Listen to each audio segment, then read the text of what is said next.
All right, guys, I think we're live and good to go here. It's a couple minutes late, just some technical difficulties on my end here. But Tyson, bro, insane day. I mean, reports coming out left and right.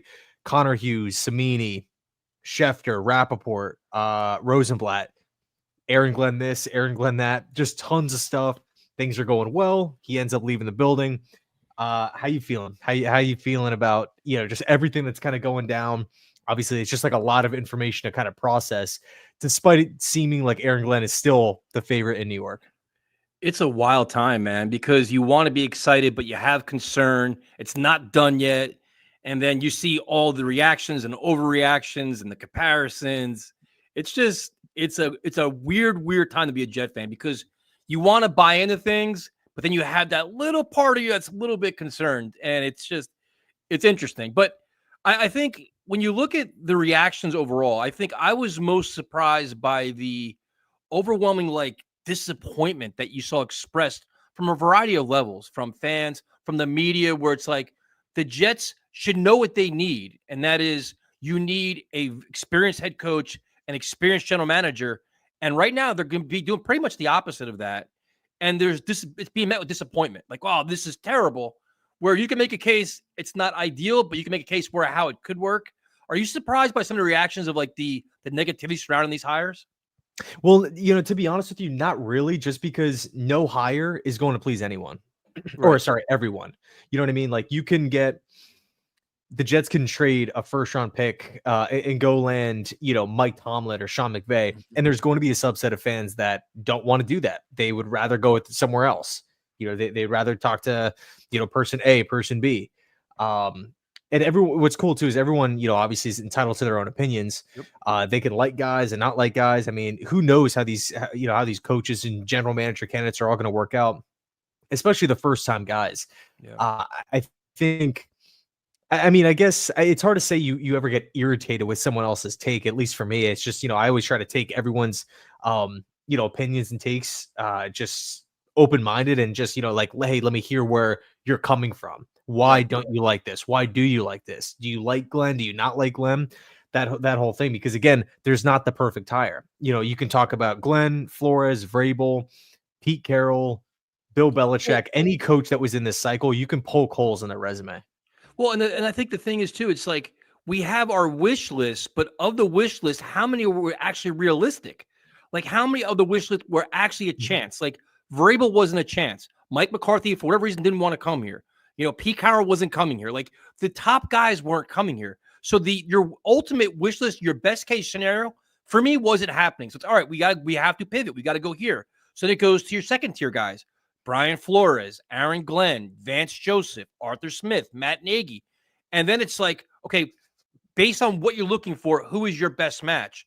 And it's like to me, like a Matt Nagy is not a slam dunk. To me, your Vrabel was my guy. Like that's a guy that you feel very confident in, right? After that, it's like, all right, Flores, there are concerns for a variety of reasons. Everybody, like you said, there's not a perfect match. So everybody's like, well, they didn't interview Mike McCarthy. If he's not interested, you can't beg him to come here. If Pete It's a Carroll two-way doesn't, street. Yeah, right, it's a if two-way Pete Carroll street. doesn't want to interview, guess what? He's not interviewing. So you got to take the best of what you have left and figure it out. And Aaron Glenn was a guy we all mentioned, but it was like, all right, he's a first-time guy. But there's ways around that. You could be a first-time head coach, but you build a great staff around him, and then you feel a little bit better about it. But it's just, I think the expectations were initially for the hire were probably grossly overstated to what was actually available to the Jets. That's just my honest opinion. Well, like what's interesting is like you'll hear comments like go interview Cliff Kingsbury, go interview McCarthy, go interview Todd Monken. I really don't think it's a coincidence that the majority of the candidates that are out there, that a lot of people, it just feels so obvious. I really don't feel like it's a coincidence that many of those candidates have had a falling out with the Jets in one way or another. Mike McCarthy didn't get the job. Yep. Cliff Kingsbury chose the Cardinals all those years ago. Pete Carroll fired from the Jets. Todd Monken, finalist, didn't get the job. So all these, guys that are either on the offensive side of the football or have NFL head coaching experience, just in that, set group, you're spot on. It takes two to tango. It's a two-way street. You can't you know, if and like you have a guy in Mike Tannenbaum who's been a GM before. You have Rick Spielman who's been a GM before. You have Bingo. Chris Johnson in the building. You have Woody Johnson in the building. Between those four candidates, and of course, right, Woody Johnson has always kind of been labeled as impatient or quick to pull a trigger, you know, very antsy, if you will, rash decision making. You're telling me Mike McCarthy's name didn't pop up Oh, between the four candidates exactly. searching? You know, Pete Carroll, you know, we're not going to pick up the phone and call Pete Carroll, but we're going to be interviewing Mike Loxley coming off a 4-win season at Maryland, Yep. and Rex and Jeff Ulbrich and Darren Rizzi. You know, so I think, you know, for the obvious guys that were out there, if we're not, you know, if there was no buzz again with McCarthy, I thought McCarthy, like there was a chance of that happening, but after like those first couple days and it was just silent, it was just Bears Saints. I'm Yep. like, you know what? McCarthy probably behind closed doors turned it down. It doesn't really 100%. benefit anyone to, you know, say for example, if the Jets request to interview McCarthy, or I guess maybe not request because he was off of the Cowboys, but if they wanted to request or wanted to interview McCarthy and he says no, does that benefit the Jets in any way? No. So they wouldn't drop that information. Yeah, I mean, this is Does it benefit McCarthy to come out and say, no, I have no interest in going there? It doesn't benefit him either. So I don't know. I think, you know, out of the select pool of candidates, again, you're never going to find that A++ higher. And who knows, maybe Aaron Glenn, Brian Flores, Arthur Smith, these guys are diamonds in the rough. Maybe they do end up going on to win a Super Bowl. Maybe they don't work out. But again, I think from a coaching search perspective, you can poke holes, you can bring up cons, you can, you know, find negatives in literally every candidate. Oh, 100%. And that's like I was saying, like your candidate pool was limited because the top guys, for whatever reason, didn't want to come here. The other way you're limited is that you don't have that young quarterback on the roster and you don't have the general manager already in place. So it's like you look, just say Ben Johnson, for example, who didn't want this job because he's like, you know what? I want that young quarterback. I want a kid I know I can work with. I want my vision for my offense. I could do it now, or have a top 3 pick, or have this, or have that. Like the Jets didn't have this. 2 months ago, a lot of us are saying during the hell of a season that we had, this job is not ultimately desirable. Yes, it's one of 32, but it's not the best location to go. And Ian, we talked about, we ranked the jobs at one point in one of our pods saying, where would you rank the Jets job amongst other ones? That's a factor as well. So now you're eliminating some candidates just based on that. Then you go to the rest and say, who's the best of this group? And now you have to go on, what is their vision? You interview them thoroughly. You do all the research you can. And if you come down to an Aaron Glenn as the best fit, say, you know what, take a chance on it because it's the best fit for organization. And for all this time, we said we want this team to have a conviction. Don't worry about the fans say. Don't worry what the media says. If this guy blows your doors off and you feel best with him, go for it. And the thing with Aaron Glenn that I like the most is, I mean, obviously I'm a fan of him. Everybody knows that, but he's as a player, he went through the lowest of lows with the New York Jets. He went from the terrible years to the highest of highs with Bill Parcells going through the championship game. He's seen the turnaround. He's seen the rebuild. He's also climbed the ladder step by step from a scout to a defensive backs coach to a coordinator. He's put the work in to get where he is now. So it's like he's a smart man. He knows what it takes to come here and turn it around. Is he going to jeopardize his coaching career and taking a huge risk if he thinks he can't do it? You know what I mean? Like it's just, I don't know. Like I can understand. I can completely support the hire 100% with Aaron Glenn. You know, obviously you like Flores, but if your only downside of Glenn is like he has no experience and he's defensive minded, okay, that's it. I mean, he could be an excellent leader of men too. So I don't know. It's like I look more of what was available to the Jets and where they are and who the person is, and you make a good case for Glenn. It's the staff around him, dude. And my biggest fear is him hiring a first-time offensive coordinator, and then I'm going to go off the rails. Yeah, if we start seeing the mantras on shirts and the slogans and the first-year OC, it's just like, whoa, we just saw this with Saleh. Dude, bro, I appreciate you, man. Thank you a ton. Evening, guys. Hoping Glenn signs tomorrow. Also, good game to Tyson. The game is close to the end, bro. Notre Dame, man, they made that comeback. I felt like the dagger was missing that field goal though. Was kicking the field goal. Why did kick it? Go for it. Yeah. Freeman, don't even get me started. I just calmed down. Freeman's been going for it the entire season. He went for it in the first quarter. like that. When he blitzed on third down, it's like, hey, listen, man, Notre Dame had a great year. I love Marcus Freeman. Some questionable calls yesterday, but they're heading in the right direction. For the first time in a long time as an ND fan, you have confidence in them. So I'm excited. Yeah, man. I'm sorry. I'm trying to get to all these comments here. Glenn had one of the best defenses on third down, so when it matters, yeah, we're gonna break down the positives and negatives with Glenn just to be objective and fair. But I got one. Okay, we'll go through these real quick. I have a question for you though. Yeah, Brian, bro, I appreciate you, man. Thank you. Glenn got a 40 burger on his elite defense pass. Hey, it happens, especially in the playoffs where everything is tailored towards offense. Everything is tailored towards protecting the quarterback. Now, I don't think Aaron Glenn called a perfect game. I don't think he adjusted at all. Cliff Kingsbury is running circles around that man defense. And also, too, we have to understand the matchup coming into the game. It was, I don't want to say tailor-made for Washington, but like Cliff Kingsbury background, air raid offense, shotgun passing in college, getting guys open over the middle of the field, just ripping apart man coverage.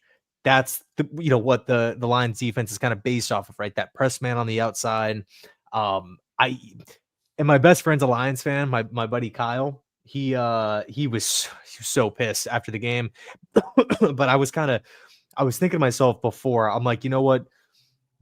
I would not be surprised if Washington hangs 30 on this Lions defense. Of course, factoring in the injuries and stuff. If they had Hutchinson and Carlton Davis on the outside, maybe it was a different story. But you are right, Brian, about the game in-game adjustments. It didn't really change all that much, and Washington was just shredding them on a fourth down. So it is concerning. But I appreciate the Superman. Thank you. And the 12 men on the field too was terrible. Yep. But I mean, like you can't. I have such a hard time writing someone off because of a game. Oh, dude, he's not getting hired to be the coordinator, dude. He's not getting hired to be the coordinator. He's getting hired to be the CEO of this team and turn this team around and implement his vision, his blueprint on the team. I don't care about what it is, defensive coordinator, because being a coordinator and a head coach is so friggin' different. It's a different level, man. This is about literally controlling your entire team, imposing your culture, your will, your accountability, your discipline, all that on this team, and establishing chemistry to win football games. It's a much bigger responsibility and program than just being a coordinator. Power, bro. I appreciate you. Your profile picture looks like Carolina Panthers, like with the blue and black. I do not want Newmark. Let's get Sullivan or Hallaby, head coach McCown. See, I'm with you with Sullivan. He's my number one GM candidate at this point. I think he'd be great. You can maybe argue he doesn't really fit the Woody Johnson, New York Jets typical hire, but I think that's the exact reason on why he does make sense. Tyson, where do you kind of stand with Sullivan, Hallaby, and then potentially McCown as head coach? And Power, I appreciate the Superman. Thank you. To be honest with you, I like Sullivan. I like Hallaby. Newmark is interesting. See, the problem I have, not problem, I don't come off negative. It's when you have a search like you have it now, where ideally you like to have the general manager hire the head coach. And that's your vision, right? The Jets didn't have that vision. They were interviewing simultaneously, where it seems like they found their guy, Glenn, and now they're trying to pair him with the general manager that he wants. And what if they don't like that guy? What if Newmark isn't the guy they actually like? They interviewed somebody that's actually better. Does Glenn say, you know what? I want either Newmark or I'm out of here. So that's the problem I have. The thing is, if you hire a Newmark, which has an extensive pro personnel background and scouting background and all that stuff, I want a director of football operations above him that's experienced and has been there, done that before. Because right now, if you have an inexperienced general manager, my ultimate fear is Woody Johnson is going to bully him and push him around, be like, you don't know what you're doing. I need to oversee this. This isn't going the way I want. You need that guy, that established, prominent figure there that says, no. This is our program. I'm overseeing it. You step out and be away from that. That's even with Hallaby. Any first-time guy, I want a director of football operations above them to keep Woody Johnson off of them, because it's just that's the whole first-time person concern. Did you have that concern too, or no? I mean, yeah, like especially for the Jets, and one thing to make a note of too, every team is looking for something different, right? Different candidates maybe are more appealing to other candidates, So I think when it comes to what are you looking for though? You're looking for a guy that's got an excellent scouting prowess, right? That is great with personnel evaluations, has a good, if he's not good with the cap himself, very good with the cap, an analytics guy great with technology, the new technology that every team is going towards. He's got to play a variety of roles, right? That's got to be the new school way of thinking as the NFL evolves, right? Yeah, I mean, really, I think the number, like to kind of simplify, I think the number one thing that you need from a general manager is a vision slash plan. This is who we are right now before I'm taking over. Right. This is where I want to be in the future, 3 years, 4 years, 5 years by the end of my contract, 6 years maybe with the Jets, I don't know. Douglas got a 6-year deal. Um, and this is exactly how we're going to get there. Yep. This is how I feel about the current roster. This is how I feel about this upcoming draft class. This is how I feel about potential moves that we can make, maybe trading players away, acquiring players, moving around the draft board, just stuff like that. This is how I feel about the quarterback position. This is how I would handle it.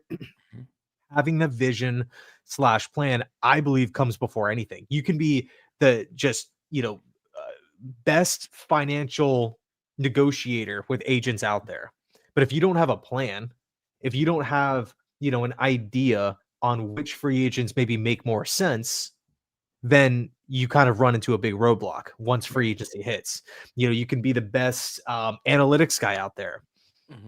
Well, what happens if you really struggle in the negotiation part and you just are swinging and missing in free agency with your top targets and they're constantly going elsewhere because you can't close as a general manager? Maybe you're offering too little, you're lowballing guys.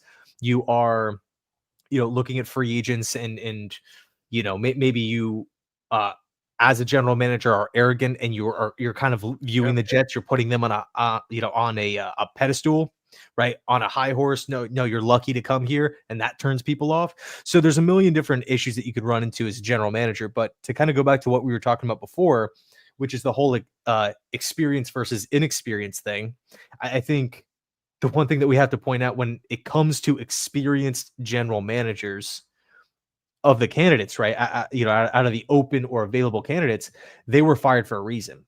Yep. Grigson was fired. Dimitroff was fired. John Robinson was fired. All these guys have been fired for a reason. So, it's one thing to say, hey, give me the experienced candidate, but then you can't, in my opinion, you can't come back and be like, well, I don't want him because he was fired.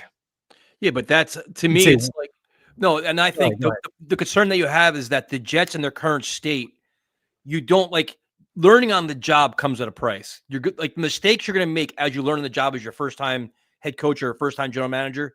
Hopefully, will be avoided if you have a Dimitroff who's already been there, done that, and understand the mistakes, like all the rabbit holes you can fall into. You know what I mean? Like that's the one thing you can. You know what I mean? I'm saying, like, yeah, they got fired for a reason, but you got to figure the reason why I made a case for Brian Flores. He learned a lot of lessons from his mistakes.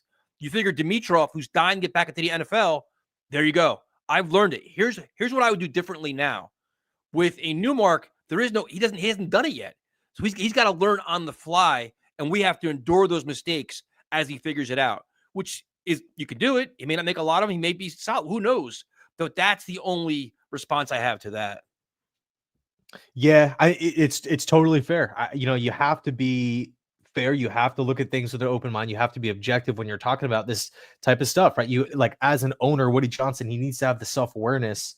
And I guess this goes for Tannenbaum and Spielman as well. Like, you have to understand that, hey, there is a risk. I mean, I guess there's always a risk when it comes to hiring, but there's that unknown, and how much do you fear that unknown? I think one thing that makes me feel a little bit better, because I'm with you. I wanted the experienced coach. Brian Flores was, my top guy. Of course, Mike Vrabel thrown into the mix.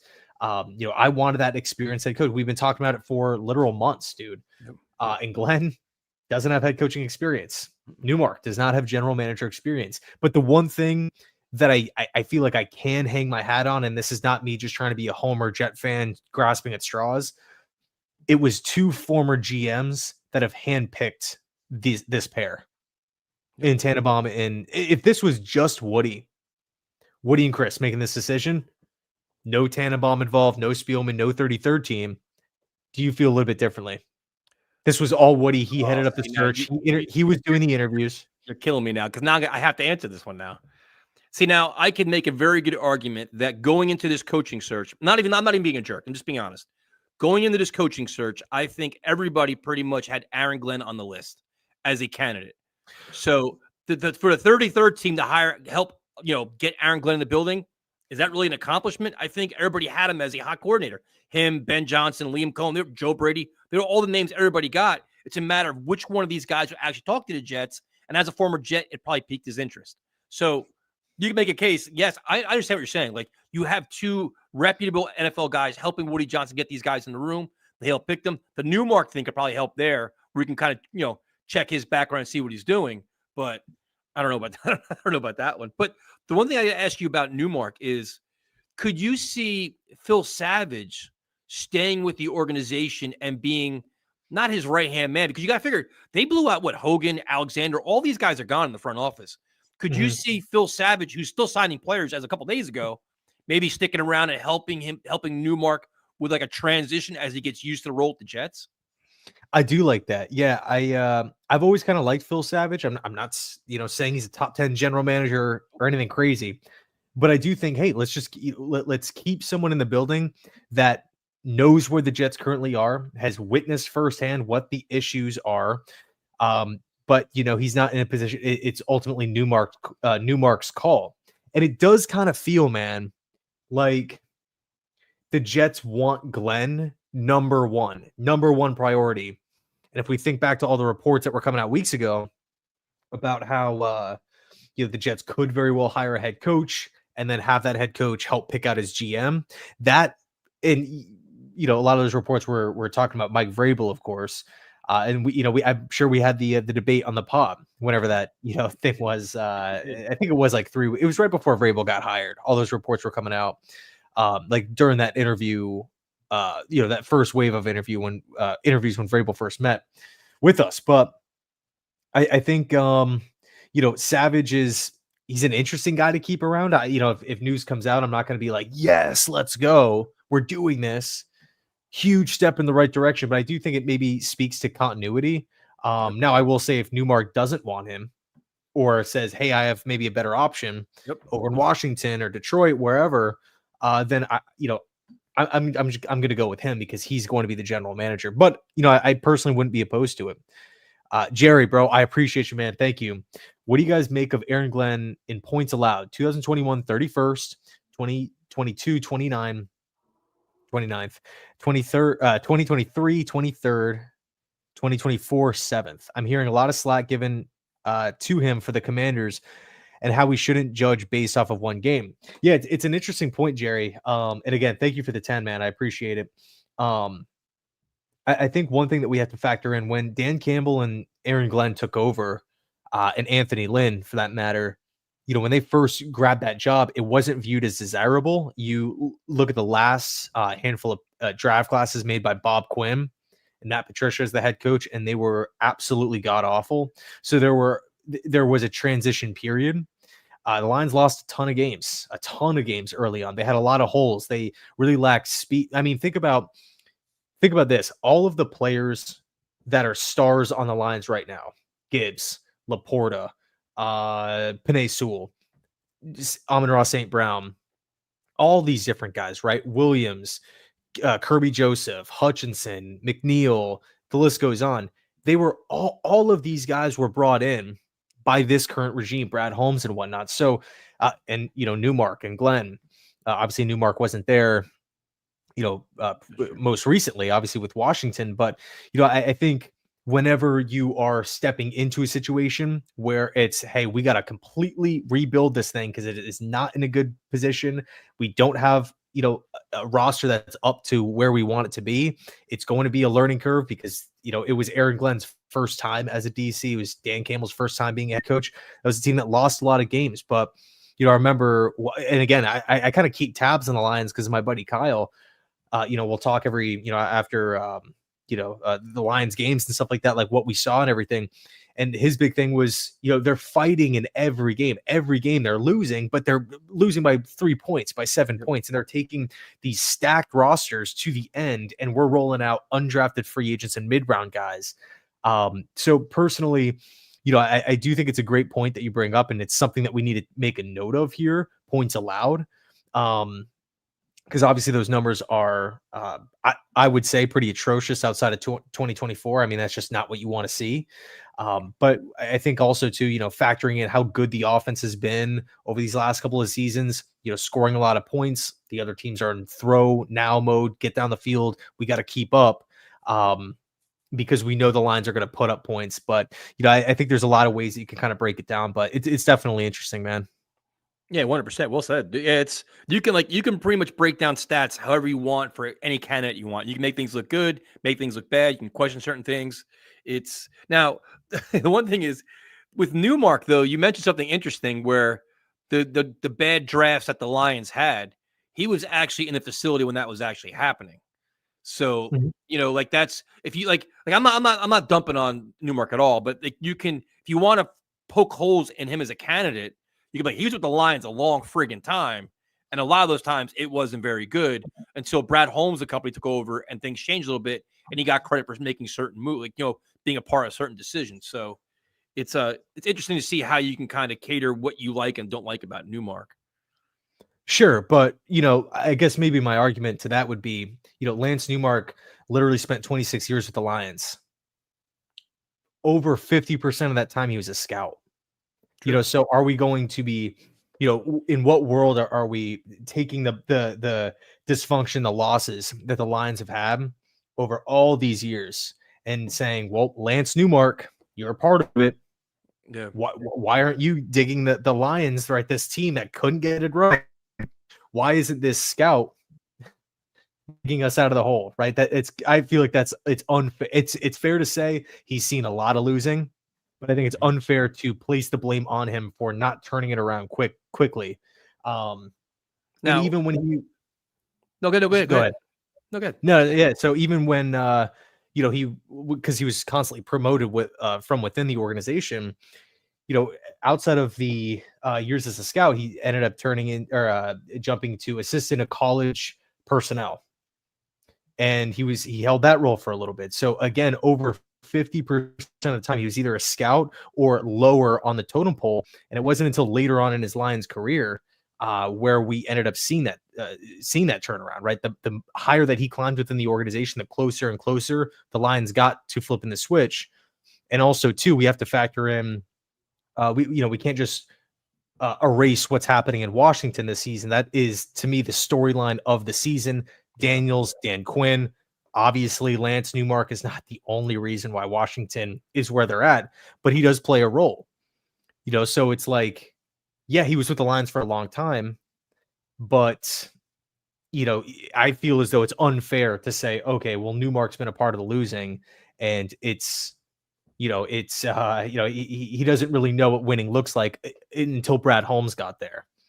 Yeah, but Yes. yeah, I don't know what he is. I don't like you. I'm saying you could find holes, you could find the good and the bad in every candidate. But now the question I have for you is, if you're looking at how the Jets are running this right now, it's Aaron Glenn's their guy, and it seems like they're pairing him with Newmark.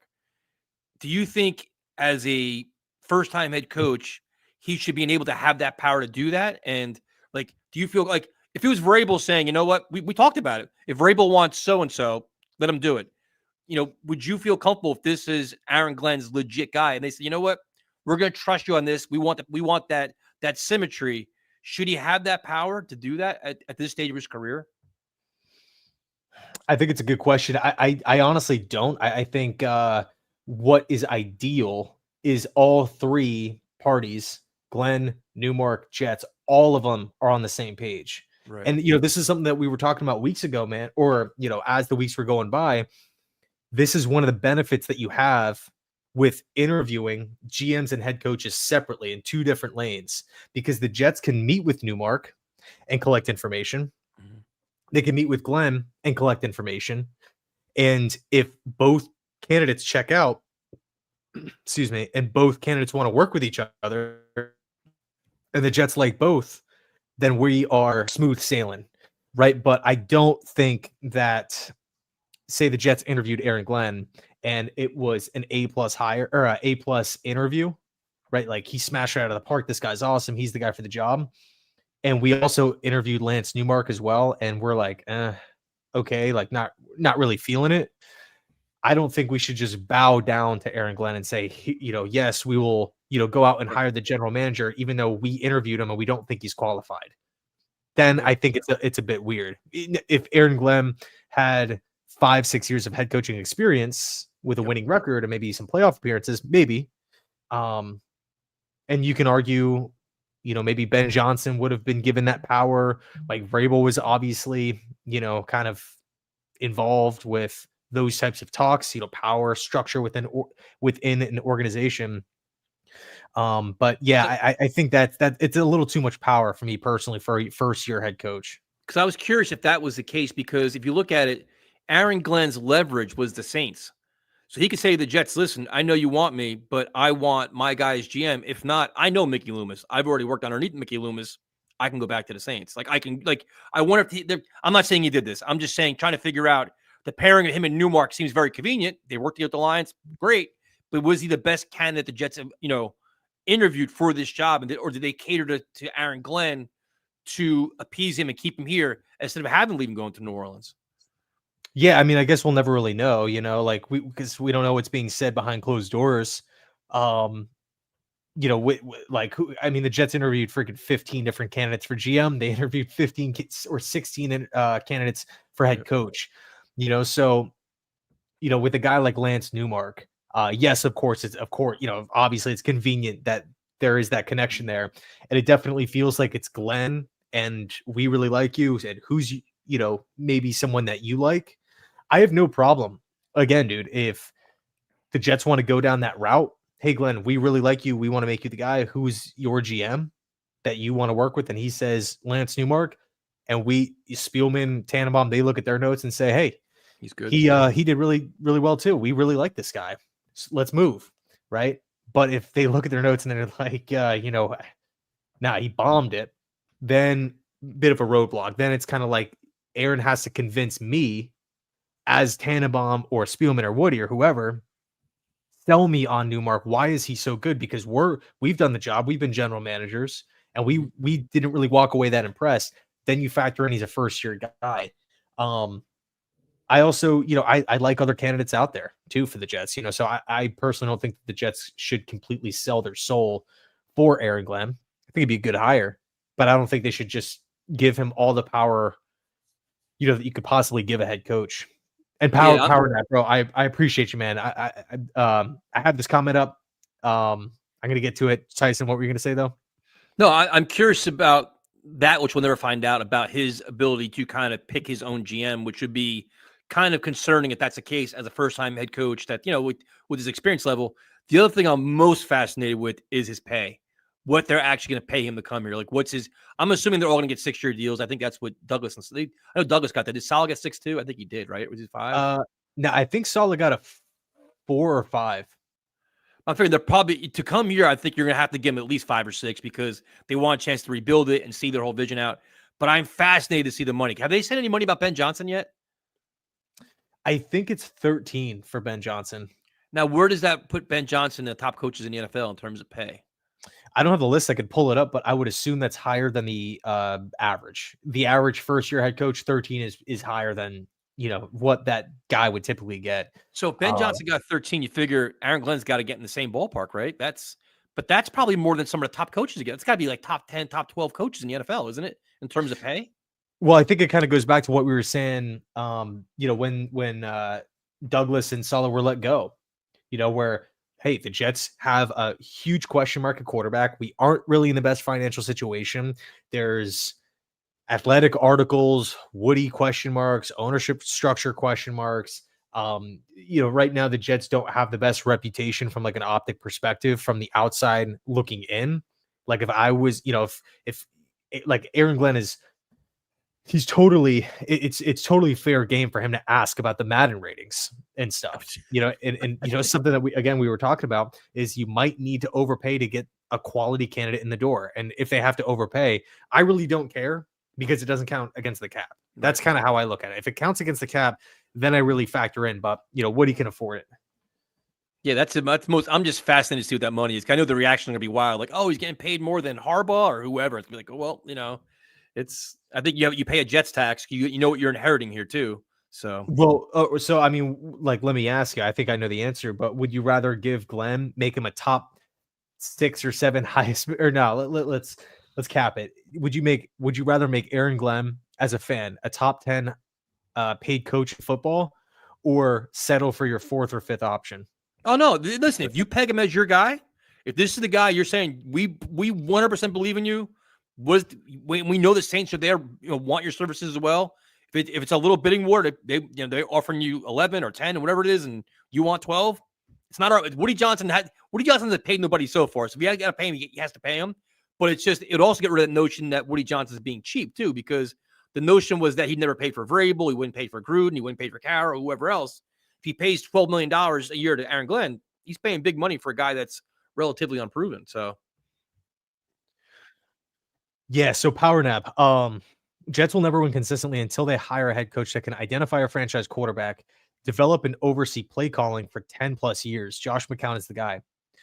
So I agree with you up until the Josh McCown part. I think, one day McCown will be a quality head coach, but based off of, his playing career, based off of what we've seen in interviews, based off of, his work, just 2 seasons coaching in the NFL, 1 year QB coach with the Panthers, was fired.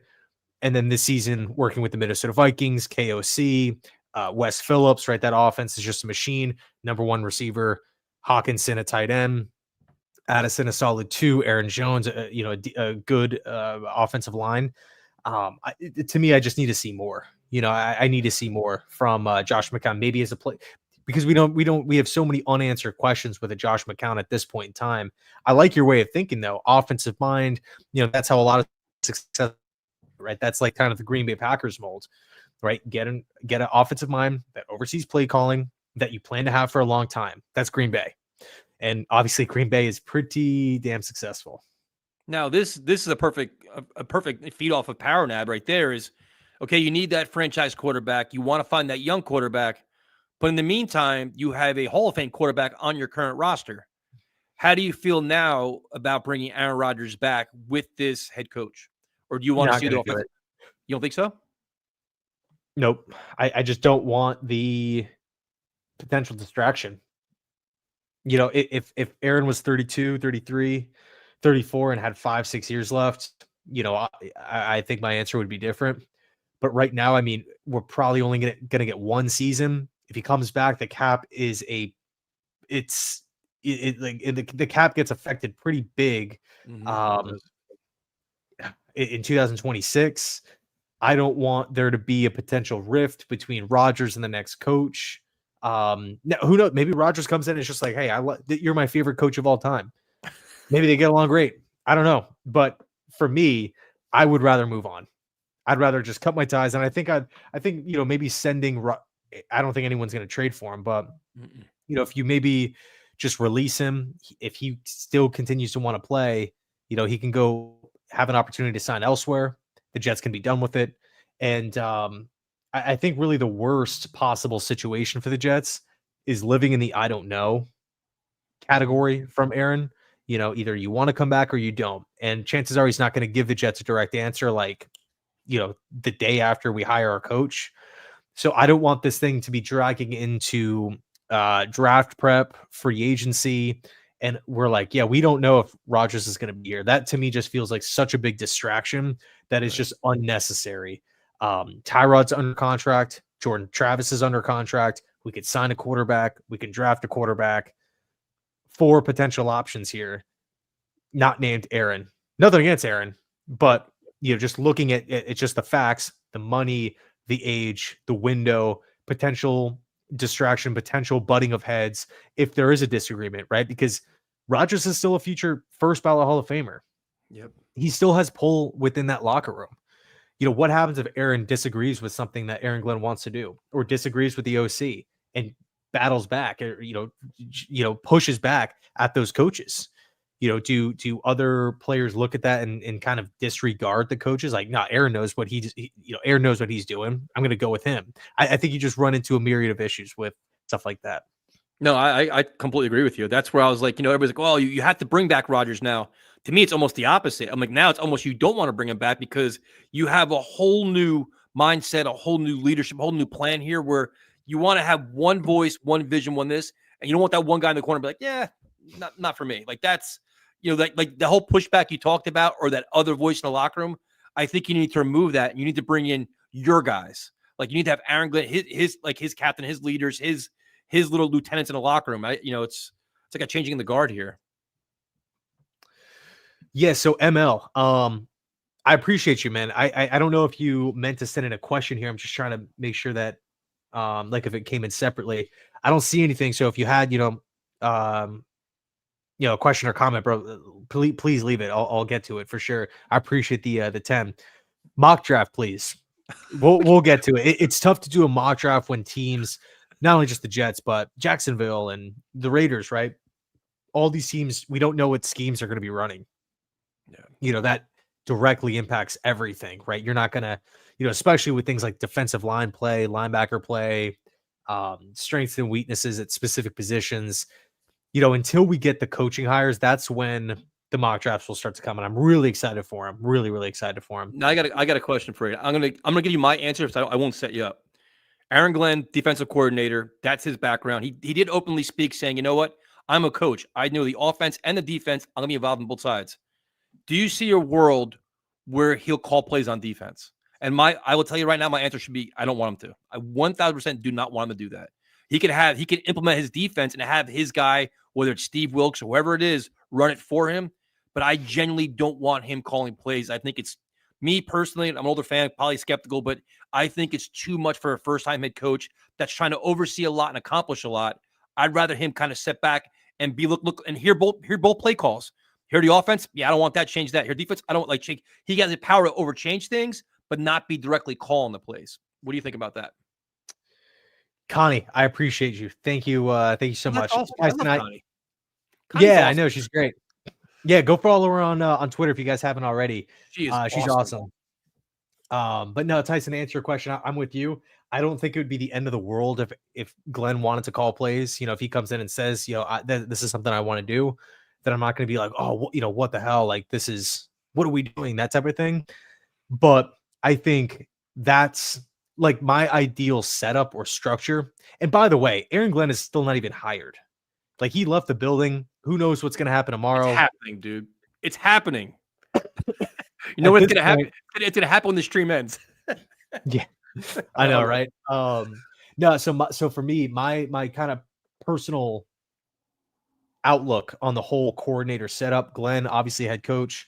For DC, I want a veteran defensive coordinator who is not going to be rattled by in-game situations, someone who can make adjustments, ideally someone who's maybe a little bit older, obviously same way of thinking as Aaron Glenn, someone who wants to run that same four down lineman, press man coverage, free ranging safety over the top, where you have that one just ball hawking safety over the middle of the field. You put a lot of emphasis on like the linebacker play, giving those guys a lot of just opportunities to change plays, make like literally like before play adjustments based off of what they see. So probably veteran linebacker play.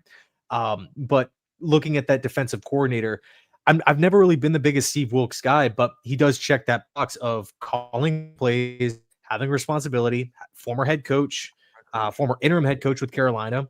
It does seem like he has a pretty good reputation, although he does get fired a lot.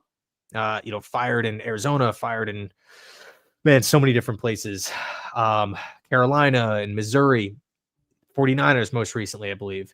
But as a that's your starting defensive coordinator to kick things off, to kick off this new era.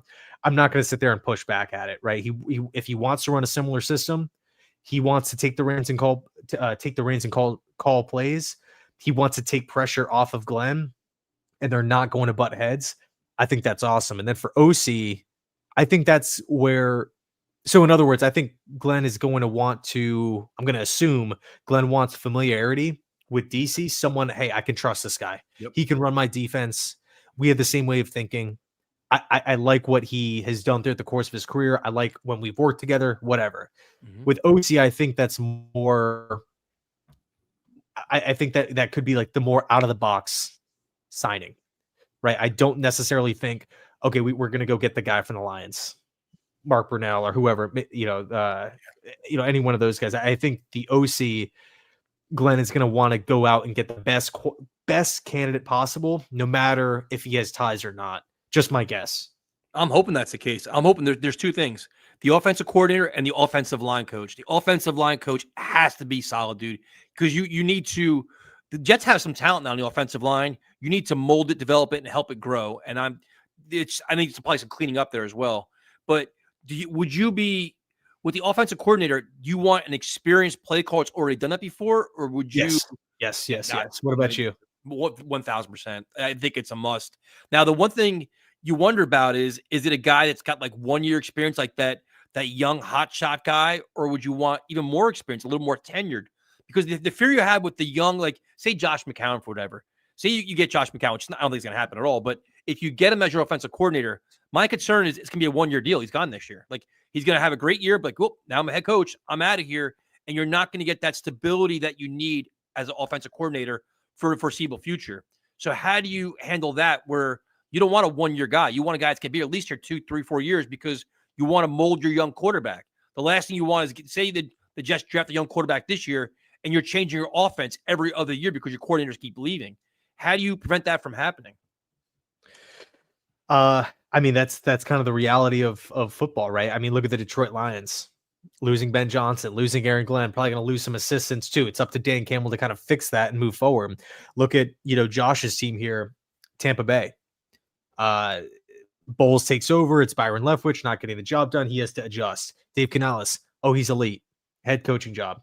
Liam Cohen, he's elite. He's interviewing for head coaches or head coaching opportunities. If he goes to Jacksonville, it's up to Todd Bowles to figure it out. That's just, it comes with the nature of being a head coach. And personally, I think if your head coach can't do that or is scared to do that, then he probably shouldn't be a head coach in the first place. He's probably, should stick to being a coordinator. Just my take on it. So would that mean that when you have that legitimate, say you're solid offensive coordinator, you need a very good like quarterbacks coach, offensive line coach, kind of like your next OC in the wings? Like you're almost like developing your staff for the future as well. It's like, all right, you're getting close to being what we want, but while you're figuring out how to be like a better play caller, we have our veteran guy in front of you. Is that how you kind of like manufacture your own coaches that way? Ideally, I know it doesn't always work out like that, but that's exactly what happened with Ben Johnson. Aaron Glenn saw, had a first row seat to that. So I think for me, I want an experienced OC, someone who he's game planned before, someone who is not going to get, spooked or freaked out in a big game against Josh Allen, or, a Sean McDermott defense, in the Buffalo Bills, or you got to go, TD for TD against the Kansas City Chiefs, Pat Mahomes, or, you play the Bengals or, whoever. Like I want someone who has been there, done that. Someone who, can pay attention to details throughout the week, someone who can game plan, someone who can identify strengths and weaknesses of the Jets, but also the team we're playing, someone who doesn't get too high and too low. I think that's going to be huge for the Jets. I mean, it, man, like Jets would win a game in the Saleh era. It's like, we're ready to throw a parade in the, in the streets. If we lose a game, season's over. I kind of want that consistent, steady, level-headed approach from the coaching staff. Whether we win or we lose, it's not going to affect, our belief in what we do and the belief overall in the team. Let me throw out a couple OC teams. The thumbs up or the thumbs down. Anthony Lynn. I actually like head coaching experience. Before we go there, I have a question for you. I'm going to forget the question. I better ask it now before I forget it. When you're looking at your offensive coordinator, are you looking at your current roster and how to maximize its potential in a system, or are you bringing a system there saying, I want this to be my system. If I have to overhaul some of this roster to get this system in place, that's what I'm willing to do. You know what I'm saying? Like you can say, well, listen, just say this offense, like this offense is made for, just say ground and pound, right? But my vision is West Coast offense. I really don't want to do that. Say, well, you know what? I'm going to completely overhaul this roster for my vision of what offense I want. Or do you hire a guy that says, you know what? I can maximize what's here now to maybe let us win faster, but not really the offense he wants to run. Like, how do you handle the scheme that you want to implement? Do you cater it, or do you kind of stubbornly force your own in there? It's a good question. I think it's going to be a tightrope walk. I think, Glenn could it's a decision. I think what will happen is he's going to want someone to come in and run some form of the Sean Payton offense. That's what he's seen. That's what he knows. That's what he's practiced against, where he knows the strengths and weaknesses. So who knows? Maybe Glenn actually does have an input on offense compared to Saleh, compared to Bowles, compared to Rex. Maybe I know Glenn was talking about it. I'm not really referencing that, in that press conference, because that's just all talk. We don't know until we actually see it on game day. Maybe he actually does have an input. Maybe he does have some good ideas. Yeah. And it can actually bring something positive to the table here, where we just didn't really get that with our previous, coaches. So, like, for example, Sean McVay has an idea on what his defenses, or like how he knows what his defenses should look like. Yep. So he hires accordingly. I think Glenn might do the same thing, but I don't want it to be kind of like a dictatorship and say, this is my offense and you guys better run it. If you don't fit, you better fit. You better start working to fit, or you're going to be gone. I think that might not be the best approach for a young football team like this. But it's tough because we have a big question mark at the quarterback position. I think that's a huge question. So, yeah, it's tough, man. So I think if Aaron doesn't come back, it gives you that leash to kind of open things up and say, hey, what do we really want here? Do we want mobility from the quarterback position? Do we want quick decision-making, right? Someone who could come in, break down the defense before the snap, really identify, what's going on, what's happening in front of him, like a Jared Goff, like a Drew Brees. Or do we want to maybe go from like that playmaker, explosive type of guy? But and I'm glad you said that. That's kind of where I was leading to with this. Is now's the time to do it. Like you're getting a clean slate now. Here's your blank canvas to now implement your system and your vision.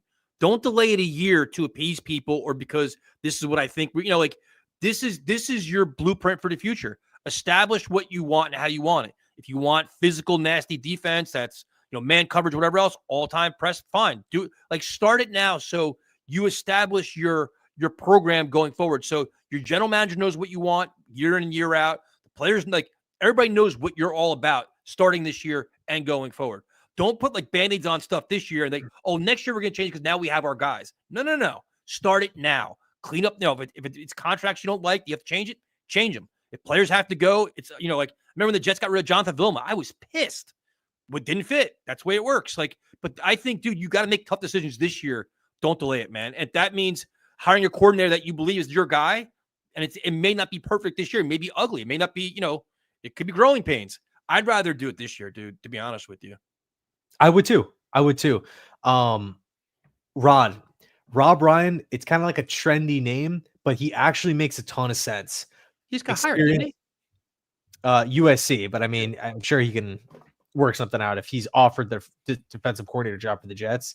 But he's worked with Aaron Glenn. He's from the Sean Payton coaching tree. He has a ton of experience in multiple defensive systems, which I really like. Great linebacker coach. He was, previously of the Raiders, or most recently of the Raiders. I believe he was inside linebacker coach. Rob Ryan would actually make a lot of sense. Talk about someone who's not going to get overwhelmed by the job. And that's he's someone that Aaron Glenn could trust. But going back to the OC list, man, Anthony Lynn, and the reason why I say Anthony Lynn is because former head coach, offensive mind, the Jets can bring him over. I believe he's actually in Washington right now. Lance Newmark, if he gets the job, you have that connection there. And of course, Anthony Lynn was the first OC with Dan Campbell in Detroit. Obviously, things didn't go well. He was fired. Maybe you can blame lack of talent, too early, stuff like that. But you have that kind of guy that you can call really quick. Hey, OC job for the New York Jets. It would be, a pretty sweet opportunity for Anthony Lynn to step in. And, all of a sudden, if you're looking at that staff, Glenn, Wilkes, Lynn. Sold. Lots of experience, man, compared to Saleh first year, Ulbrich first year, LaFleur first year, and then throw on top of it first year Zach Wilson. And first year Calabrese as a quarterback coach. Yeah, true. But to be honest with you, that's the vision though. That and I'm like Anthony Lynn doesn't have to be perfect, but it's like you're surrounding this new coach with all this experience and guys that have been there, done that before, that can roll out your system with conviction and be organized and professional about it. And like, all right, this is it. Like, there's no gray area. Just like, here we go, done, here we go, and now we move forward. That goes a long way for me, dude. And it's like, I saw the one thing, Clint Kubiak. What do you think about him? Oh, dude, he'd be a good hire. I really like him. Obviously, Gary's son, and we all know Gary is a freaking legend in this style of system. He was Clint was the former Saints OC from this past season. They cleaned house, obviously. I've read that he's like deep in talks with the Seattle Seahawks. I think he's had 2 interviews with the Hawks for their OC job. Just being objective here, I think maybe Seattle for a young OC is probably better than the New York Jets, if I'm just being, transparent. They have a quarterback in place. They are getting better. They have perimeter weapons on the outside, a couple of young backs. I think, again, with the Jets, I want as much experience as possible. Now, if the young guy comes in and proves that he's a better option, then I'm not opposed to it. But I would be lying if I said I wasn't concerned if we hired a first-year DC and a first-year OC and we're rolling out a first-year head coach in Aaron Glenn. Then it's like, holy crap, man! Like we got it. We're right back at square one where everyone is learning on the fly, and I just don't believe that the Jets have that luxury because it's just such a.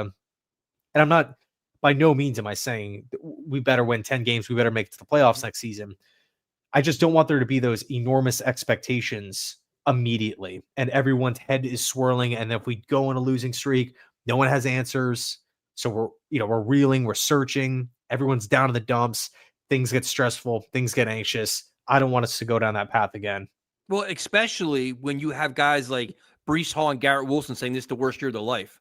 Like they're literally looking for direction. Like they've been through so much nonsense and so much incompetence where if you're rolling out a new offense or a new defense, they're looking like, this ain't going to work. Like you want guys that have they have conviction. They have like a legitimate NFL program that's worked before, or they've had success with it before. So they can be like, all right, this guy knows what he's doing. Because I think, and you can make a case, they have no idea for the last couple of years what they're doing. And it's been proven, I think, at this point. So if you give them that guidance or that confidence, I think things turn around quicker. If you have a first-time guy that's kind of figuring it out and they're like, oh, my God, it's going to take 2 years to figure this out. He's making all these mistakes. Like, I don't think you have that wiggle room right now with these superstar players that are getting close to getting a new contract, right? Like Garrett Wilson's a guy that, not that you have to appease him, but you got to show him that you know what in the hell you're doing and that this program is legit and is going to maximize his potential to get results and the team's going to win, right? Because the players got to buy in or buy out, right? And I think when you have veteran guys, you probably get the buy-in a lot faster than these unproven guys. Yeah, and you also have more experience to go off of, right? Like, let's just say it's Anthony Lynn, right? Let's say it's Pete Carmichael from the Broncos, formerly the Saints. Yep. Another realistic option for me. Dude, honestly, quick side tangent. I think Joe Lombardi is an option too. Broncos OC, because here's the cool, interesting twist with Aaron Glenn. Him being a defensive guy, right? Of course, a lot of people want the offensive guy, but here's that kind of rebound, turn the tables situation that Glenn has on his hands. He can sell the OC job to top OCs that are, rolling out great offenses, great offensive stats and ranks and everything, but they aren't calling plays, or it's not really their offensive system, or maybe they want to put their little twist on it, right? So Wes Phillips in Minnesota, that's KOC's team. It's O'Connell's offense. It's what O'Connell wants to do. He's calling plays. He's installing everything. Wes Phillips, yeah, OC. Joe Lombardi, OC. It's Sean Payton's team. He's calling plays. It's his thing. So again, if you're Glenn, you can say, hey, Lombardi, yeah, of course, same title. Here's a little bit more extra money. Here's some extra say. Your offense, you install it, you call plays, more responsibilities. And I think if you're a confident coach, especially if you're a veteran coach, you should be all over that, as opposed to like, no, I don't want to do that. I'm scared to do it, And you can also give him some kind of promotion to an assistant head coach too. It could be like offensive coordinator, assistant head coach, or give him that little extra title to give him the boost and probably a little more pay as well. So that's an excellent point, man. Yeah, hater, bro. I appreciate you, man. Thank you so much for that 5. Need Glenn to emphasize starting games off strong. Too many games. We are trying to dig ourselves out of a hole, going down 7-0. Yeah, I think that speaks to game planning. If you're constantly coming out of the gate and you're losing, falling on your face, committing penalties, whatever, wasting timeouts, turning the ball over, going 3 and out, that to me, like, it's a reflection on what's happening throughout the week. Like, you can't, 100%. like, you're not breaking down your opponent the right way. You don't understand how to attack them. Dude, So, there's so many little points like that you can make, West Coast games, like all these different, like you mentioned earlier, coming off a win, how do you handle yourself? Act like professionals, don't act like you've arrived. There's a lot of immaturity in the locker room and a lot of losing and justifying of losing or justifying a poor performance. That's all got to go by the wayside and change it. And that's when everybody talks about the culture. That's the culture that has to change. You come in and week out, and when you play the New York Jets, you know what you're going to get: hard, fast, physical, and disciplined. We haven't had that in a long time, dude. yeah, yep, totally agree. I appreciate you, man. No pressure to keep on sending in super chats, man. Thank you a ton. You prevent that by hiring an offensive head coach. Yeah, that overseas offense that can develop quarterbacks. In regards to the conversation before about losing OCs, But the thing is, who is that guy though right now? Like who is that guy right now that is realistically available to the Jets that if you didn't get Aaron Glenn, that would make you very happy? So it's got to be an experienced guy, right?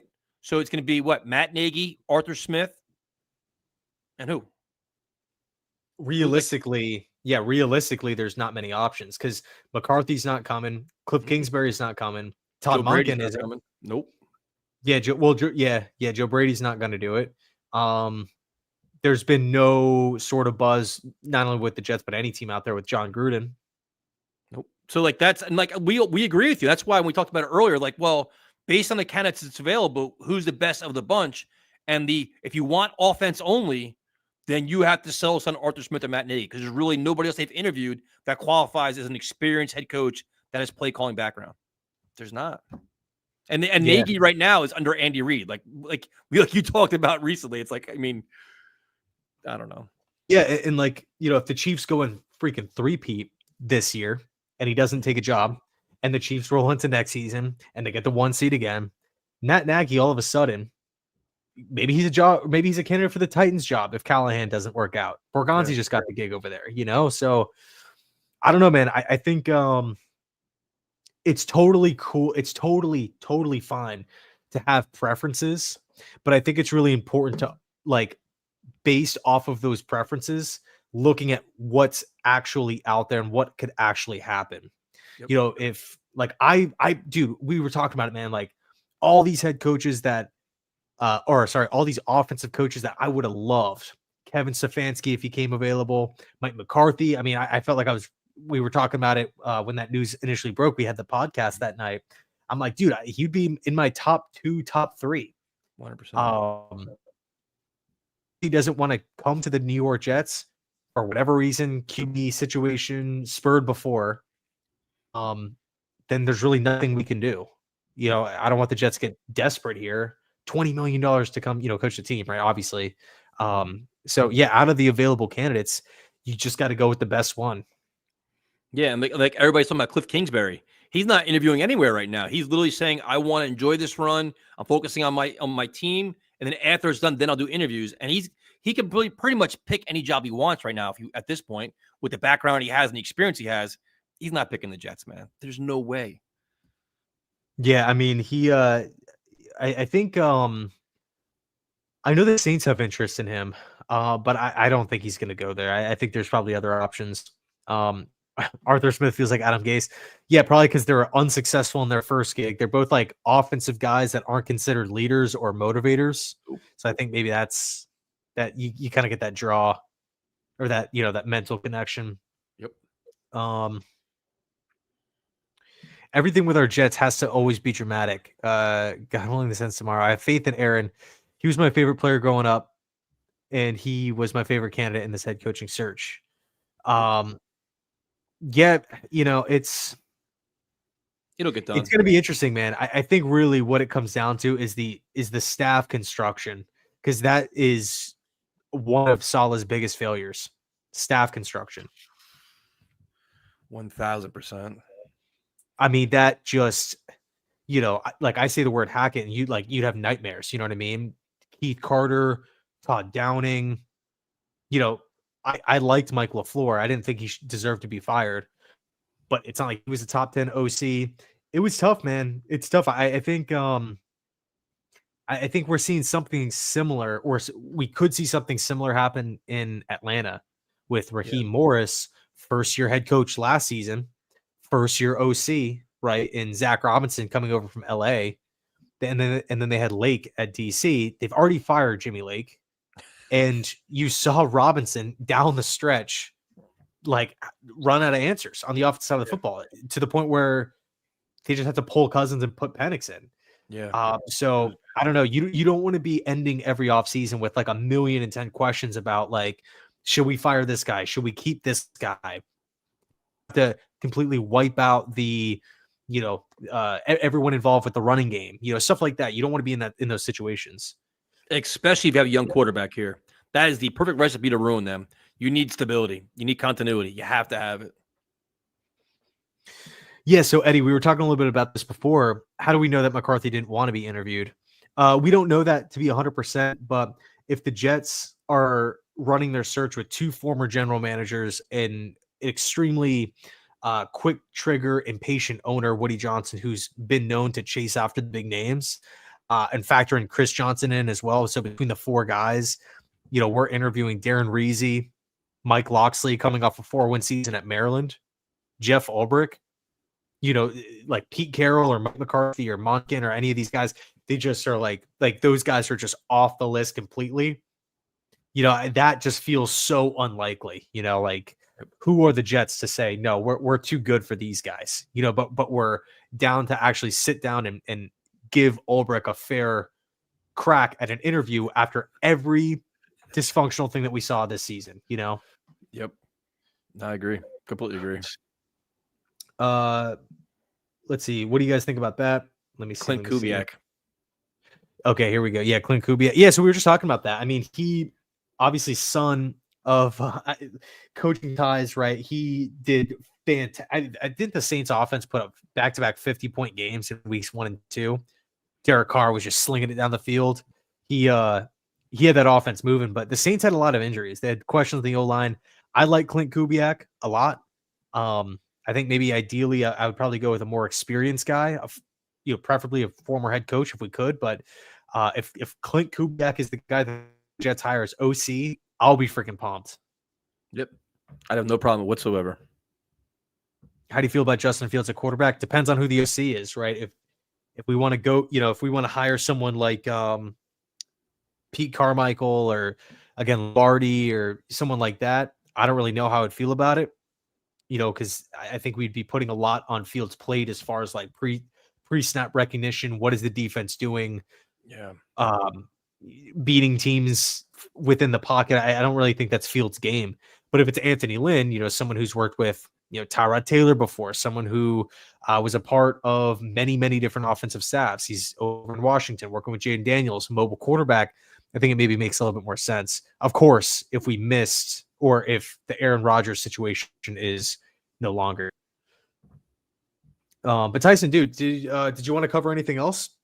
We covered a lot, man. It's interesting, man. There's a lot going on. Like, I think everybody's nervous right now about Aaron Glenn. Like, they left the building. What's going to happen? I think it's a foregone conclusion. It's just a matter of negotiations. It doesn't all get done in a day. It's probably they made the offer. He goes home, talks to his family, talks to his agent, figures it out, discuss it, iron it out. I'd be shocked if it wasn't done by tomorrow, to be honest with you. I think it all gets locked up tomorrow, press conference like Friday or Monday, and we all move on. Well, let me ask you, I think actually, funny enough, the weather is playing a part in this whole thing. And I actually don't know if I'm like kind of glitchy on my end or not. I got a StreamYard like little notification thing kind of talking about the internet here not being great, but I think if the weather was completely normal and Aaron Glenn's interview with the Saints was tomorrow and left tonight, I think he's going to New Orleans. I think he's going to get on the plane. I don't really see a situation where like just like from a like a literal possible situation where they get a flight to go into New Orleans tomorrow because of this the weather and the snow. Yep. So they've already pushed that interview back to later in the week. So maybe the Jets kind of have that extra day where it's like, hey, we had a long day, we had positive discussions, we're moving in the right direction. Let's call it quits here, and then pick things back up tomorrow morning when everyone's ready to go. Yeah, I would be shocked if anything happens here. I think it's kind of like a maybe just figuring out the whole Newmark thing probably, but I think they're probably all right. Damn, sorry about the internet, guys. Yeah, it looks like I am a little glitchy here. I appreciate that, Stefan. Chad, being a lifetime Lions fan, you'll be getting an amazing head coach and a leader of men. Hey man, that's what I want to hear. That's what the Jets need. And what's interesting is there's a lot of clips about with like the Ryan Clark interview and different interviews Aaron Glenn does and the stories he tells and you see his personality come out and the man that he is. Well, actually, he's an excellent speaker, very motivational guy, very intelligent guy, but it's his mindset's very impressive, man, where it comes off very genuine, like all about work ethic, drive, being the best he could be. I like watching all his interviews and stuff like that. It's a must listen, I think, to be honest with you. Yeah, and so I guess we'll end off on this. Who's your top guy Glenn will target in the draft? Mason Graham. It's funny because we're talking about like he's already here. He's already the head coach. He is. I think. Well, if it doesn't happen, man, I'm blaming you. Blame me. I'll take all the smoke, and then I can get Flores. So I really want. I'm with you, man. Flores was my number one guy throughout this whole thing, but it's not to say that just because I like Flores doesn't mean I don't like anyone else. No. Dude, I think Will Johnson from Michigan makes a ton of. If Mason Graham is there, it'll probably be Mason Graham, but I think Will Johnson, opposite of Gardner, someone who excels in man coverage, someone who will be a top 12 pick, someone with great length, size. I'm not really a guy that likes to draft corners in the top 10, but I think he'd be worth the pick. And with DJ Reed hitting free agency, Gardner and Johnson, that's probably the best young corner duo in the game if we wind up with either of those guys. Especially if they want to do like a scheme where they're always playing man all the time and being aggressive, it'd fit perfectly. Yeah, man. So, we'll touch base next week. Next Tuesday, we're going to be over on Tyson's channel. Let's Talk Jets. We should have our head coach by Tuesday. If we don't, we are probably in complete panic mode. Yeah, well, I'll guarantee you this. If something goes wrong between now and next Tuesday, we'll do an emergency stream. Like if something, if Aaron Glenn is off the table by some point, we'll do an emergency stream. I promise you that because I'm gonna be off the rails. You'll have to reel me back in because I will be completely just Captain Chaos. So we can promise that. Cool. Well, I appreciate everyone hanging out. I know this was a little later. We kicked it off at 8 just because we wanted to delay it, just in case news broke. Have that half hour, 15 minutes to kind of process it, and obviously working with both channels here. So yeah, push it back an hour. Appreciate everyone hanging out, stopping by, tuning in. Hopefully by tomorrow, the Jets will have their next head coach, and we don't have to worry about these rumors and people leaving the building and whatnot and having to stress and lose sleep over. Anyway, thanks a lot, guys. Card Cave, what's going on, man? Hope you're doing well. As always, go Jets.